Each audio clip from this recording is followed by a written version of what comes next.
안녕하세요. 구름이입니다. 구독과 좋아요 부탁드립니다. 키커지에서는 베르더전 선발 예측 명단을 발표했습니다. 예측 명단에서는 골키퍼의 스벤을, 수비 우측부터 마즈라우이, 김민재, 데리흐트, 데이비스를 선정했습니다. 중앙은 키미, 라이머를, 공격은 그나브리, 무시알라, 코만 그리고 최전방엔 케인을 선정했습니다. 투엘 감독은 베르더전을 앞두고 기자회견에서 김민재에 대한 무한 사랑을 표출했습니다. 정말 사랑해요, 정말 사랑해요. 표정, 인식, 경기력 등 모든 면에서 차분하고 솔직하죠. 패스는 패스입니다. 패스는 화려하지 않고 인사이드를 이용한 패스입니다. 첫 번째 터치는 컨트롤, 두 번째 터치는 패스입니다.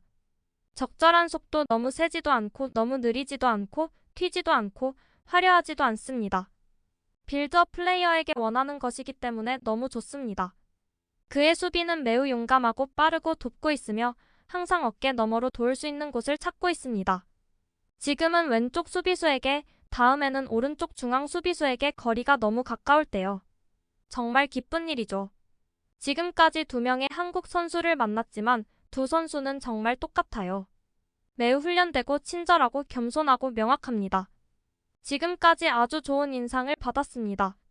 독일의 티지는 푸짐한 괴물 김민재라며 새로운 수비 스타에 대해 소개하고 김민재의 팬들과 다른 선수들과 다른 점 등을 알리고 있습니다. 가슴이 큰 괴물 김민재는 많은 사람들이 찾는 선수입니다. 지난주 뮌헨의 막시밀리안 슈트라세를 거닐다 보면 나폴리와 페네르바체 유니폼을 입은 축구 팬들을 발견할 수 있었습니다. 이들은 모두 바이에른의 새로운 수비 스타와 사진을 찍기 위해 호텔 비어야 레자이텐 밖에 숨어 있었습니다. 이 인기 한국인 선수는 전 소속팀에 깊은 인상을 남겼습니다. 김민재는 뮌헨에서 머물 곳을 찾았고 가족이 도착하기를 기다리고 있습니다. 바이에른 스타로서의 첫 촬영에서 김민재는 가끔 특별한 몸짓으로 포즈를 취했습니다. 손가락의 특이한 포즈는 사랑의 상징으로 나는 당신을 사랑합니다를 의미합니다. 김민재는 이 포즈와 함께 카메라를 향해 행복하게 미소 짓습니다. 대부분의 스타들은 매년 축구화를 교체합니다. 공급업체의 마케팅을 촉진하기 위해 그들은 자신의 소셜미디어 프로필에 사진과 함께 광고합니다. 하지만 김민재는 다릅니다. 그는 이미 단종된 후원사 나이키의 팬텀 베놈 엘리트 FG 모델을 수년 동안 신었는데 이 축구화가 자신에게 가장 잘 맞았기 때문입니다. 때때로 신발의 색만 바꾸는데 때로는 블랙 레드 조합으로 때로는 실버 레드 조합으로 신습니다. 토마스 투엘 감독은 꿈에 그리던 수비수 김민재를 얻었습니다. 감독은 대화를 통해 나폴리에서 뮌헨으로 이적하도록 그를 설득했습니다. 투엘 감독은 한국 출신 선수들을 중시합니다. 마인츠에서는 박주호를 가장 좋아했습니다. 흥미로운 점은 김민재가 투엘 감독에 대한 정보와 조언을 박주호에게 구했다는 점입니다. 김민재의 활약은 한국 언론에 긍정적으로 보도되었습니다. 찰리 와이엇은 영국 신문 더 선의 기자입니다. 스포츠 빌트의 찰리는 홀란드보다 케인이 더 좋은 선수라고 했습니다. 바이에른에서 뛰는 것은 그에게 큰 발전입니다. 저는 해리와 10년 넘게 알고 지냈고 여러 차례 인터뷰도 했습니다. 바이에른은 훌륭한 선수를 확보했을 뿐만 아니라 뛰어난 사람까지 확보했습니다.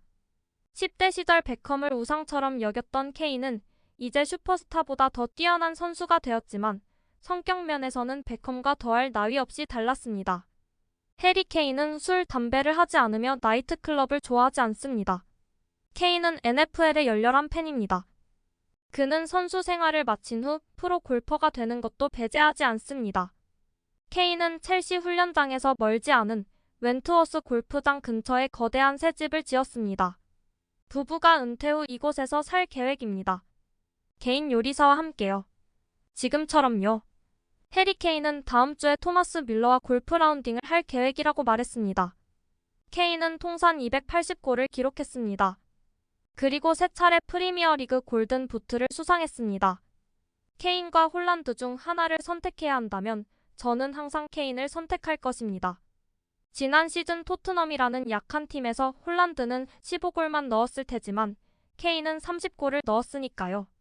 게다가 케인은 믿을 수 없을 정도로 영리하고 다재다능한 선수입니다. 바이에른에서 10번으로 뛸 수 있는 선수이고 엄청나게 빠르지는 않지만 생각보다 빠른 선수입니다. 한 가지 비판이 있다면 페널티킥을 얻기 위해 너무 빨리 다가간다는 것입니다.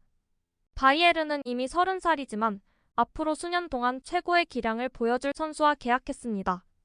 저는 케인이 올바른 결정을 내렸다고 생각합니다. 그가 저지른 유일한 실수는 토트넘을 더 일찍 떠나지 않은 것입니다. 케인은 잉글랜드보다 더 나은 경기장 분위기를 경험하게 될 것입니다. 아직까지 우승하지 못한 타이틀은 바이에른에서 보장됩니다. 케인은 2024년 6월 1일 런던 웸블리에서 열리는 챔스리그 결승전에서 뮌헨을 위한 최고의 업적을 축하할 수 있습니다. 그 후 독일에서 열리는 유로 2024. 그러면 케인은 자신의 고향과 새로운 고향 두 나라에서 왕이 될 수 있습니다. 피파 23에서 EA 스포츠는 케인에게 89점을 부여했는데 바이에른 팬들은 그의 전체 평점이 업그레이드 되기를 기대할 수도 있습니다. 케인의 나이로 인해 더 이상 큰 증가를 기대할 수는 없지만 EA 스포츠가 시즌 내에 개선된 스페셜 카드를 출시할 것이기 때문에 희망도 있습니다. 얼티밋팀 모드 팬들은 새로운 분데스리가 선수 케인을 기대할 수 있습니다. 그리고 팬들이 기대할 수 있는 것은 영국 슈퍼스타뿐만이 아닙니다. 바이에른이 김민재라는 또 다른 최고급 선수를 영입했고 김민재의 시즌은 시작부터 흥미로울 것입니다. 26세의 김민재는 강력한 중앙 수비수의 모든 것을 갖추고 있습니다.